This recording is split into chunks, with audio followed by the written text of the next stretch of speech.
বাংলাদেশ ফুটবলের নতুন আশার আলো জ্বালিয়েছে সাফ চ্যাম্পিয়ন বাংলাদেশ অনূর্ধ্ব-20 দল। মালদ্বীপের মাটিতে দুর্দান্ত পারফরমেন্স করে ট্রফি জিতে দেশে ফেরার পর অনেকেই বলছেন এই দলটার সামনে হয়তো অপেক্ষা করছে আরও বড় মঞ্চ, কারণ সামনে রয়েছে অনূর্ধ্ব-20 এশিয়ান কাপের বাছাই পর্ব, আর সেখান থেকে মূল পর্বে খেলার স্বপ্ন এখন আর অবাস্তব নয়। কিন্তু প্রশ্নটা হচ্ছে, এই সম্ভাবনাময় দলটাকে নিয়ে কি সত্যিই দীর্ঘমেয়াদী পরিকল্পনা করছে দেশের ফুটবল প্রশাসন, নাকি আগের মতোই শেষ মুহূর্তে জোড়াতালি দিয়ে আবারও একটি বড় সুযোগ হারাতে যাচ্ছে বাংলাদেশ? আজকের এই প্রতিবেদনে আমরা সেই বিষয়টাই বিস্তারিতভাবে আলোচনা করব। মালদ্বীপ থেকে সাফ চ্যাম্পিয়ন হয়ে ফেরার পর প্রথম কয়েকদিন এই অনূর্ধ্ব-20 দলকে ঘিরে ছিল ব্যাপক আলোচনা। সংবাদ মাধ্যম, সোশ্যাল মিডিয়া, ফুটবল সমর্থক সব জায়গায় প্রশংসার জোয়ার ছিল। তরুণ ফুটবলারদের সাফল্য নিয়ে বিভিন্ন বিশ্লেষণ, প্রতিবেদন আর সাক্ষাৎকারে সরগরম ছিল দেশের ফুটবল অঙ্গন। কিন্তু সময়ের সাথে সাথে সেই আলোচনার তীব্রতা ধীরে ধীরে কমতে শুরু করেছে। দিন যত যাচ্ছে ততই যেন এই সাফল্যটা চাপা পড়ে যাচ্ছে নতুন খবরের ভিড়ে। হয়তো আর কয়েক সপ্তাহ পর মাঝে মাঝে দু একটি সংবাদ ছাড়া এই দলটাকে নিয়ে তেমন কোনো আলোচনা শোনা যাবে না। অথচ বাস্তবতা হলো, এই দলটির সামনে এখনই পরিকল্পনা শুরু করার সবচেয়ে গুরুত্বপূর্ণ সময়। কারণ সামনে রয়েছে অনূর্ধ্ব-20 এশিয়ান কাপের বাছাই পর্ব। আগামী বছর চীনে অনুষ্ঠিত হবে এই টুর্নামেন্টের মূল পর্ব, আর তার আগে এই বছর আগস্ট মাসে শুরু হবে বাছাই পর্ব। সেখানে মোট 32টি দল অংশ নেবে, যেগুলোকে ভাগ করা হবে 8টি গ্রুপে। প্রতিটি গ্রুপের চ্যাম্পিয়ন দল সরাসরি মূল পর্বে যাবে, আর তাদের সঙ্গে যোগ দেবে সেরা 7টি রানার্স আপ দল। অর্থাৎ মোট 15টি দল বাছাই পর্ব পেরিয়ে মূল পর্বে জায়গা করে নেবে।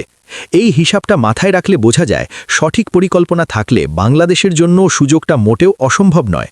বরং এই দলটির পারফরমেন্স দেখলে অনেকেই বিশ্বাস করেন বাংলাদেশ গ্রুপ চ্যাম্পিয়ন হওয়ার স্বপ্নও দেখতে পারে। কিন্তু সেই স্বপ্ন বাস্তবায়ন করতে হলে এখনই শুরু করতে হবে সঠিক পরিকল্পনা। কারণ আজ এপ্রিল মাস চলছে, সামনে মে, জুন, জুলাই, তারপরই আগস্টে শুরু হয়ে যাবে বাছাই পর্ব। অর্থাৎ হাতে খুব বেশি সময় নেই। এই সময়টাকে যদি সঠিকভাবে কাজে লাগানো যায়, তাহলে এই দলটাকে আরও শক্তিশালী করে তোলা সম্ভব। কিন্তু প্রথম প্রশ্নটাই হলো, এই দলের কোচ কে হবেন? কোচিং স্টাফ কেমন হবে? যতদূর জানা যায়, মার্ক কক্সকে ইতোমধ্যে বিদায় জানানো হয়েছে।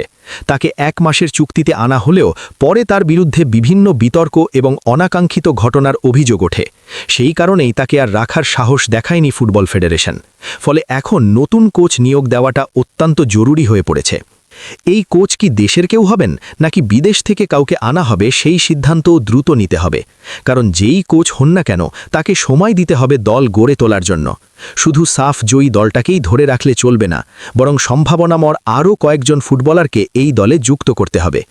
উদাহরণ হিসেবে বলা যায়, বিতোষক চাকমার মতো খেলোয়াড়কে এই দলের সঙ্গে যুক্ত করা যেতে পারে। এছাড়া প্রবাসী বা বংশোদ্ভূত ফুটবলারদের মধ্যেও কয়েকজন আছেন যারা দলে এলে শক্তি বাড়বে। বিশেষ করে আরহামের মতো একজন খেলোয়াড় থাকলে দলের ভারসাম্য অনেকটাই বাড়বে। তাই তার পরিবারের সঙ্গে যোগাযোগ করে তাকে জাতীয় দলের পরিকল্পনার মধ্যে আনার চেষ্টা করা উচিত। এছাড়া আরও কয়েকজন নতুন খেলোয়াড় যুক্ত হওয়ার সম্ভাবনাও রয়েছে।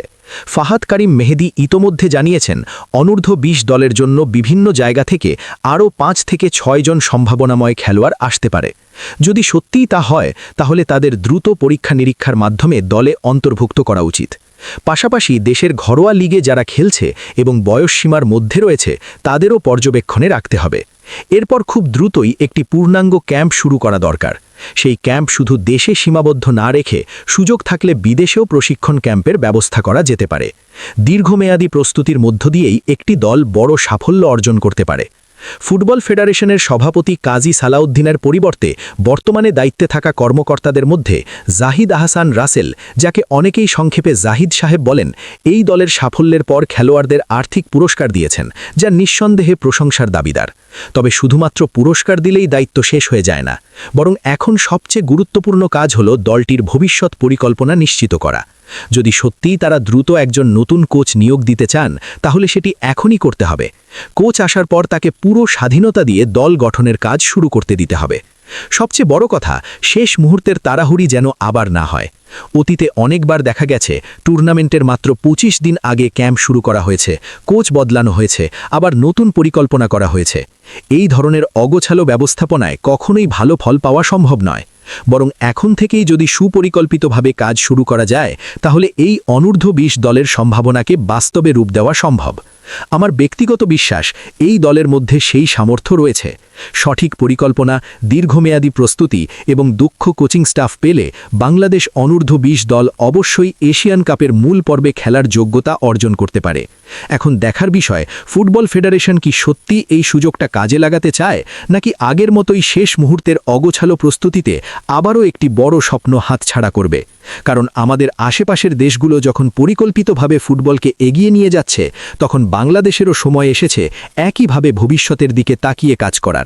যদি সেটা করা যায় তাহলে খুব শীঘ্রই হয়তো আমরা দেখতে পাব লাল সবুজের পতাকা উড়ছে অনূর্ধ্ব-20 এশিয়ান কাপের মূল মঞ্চে।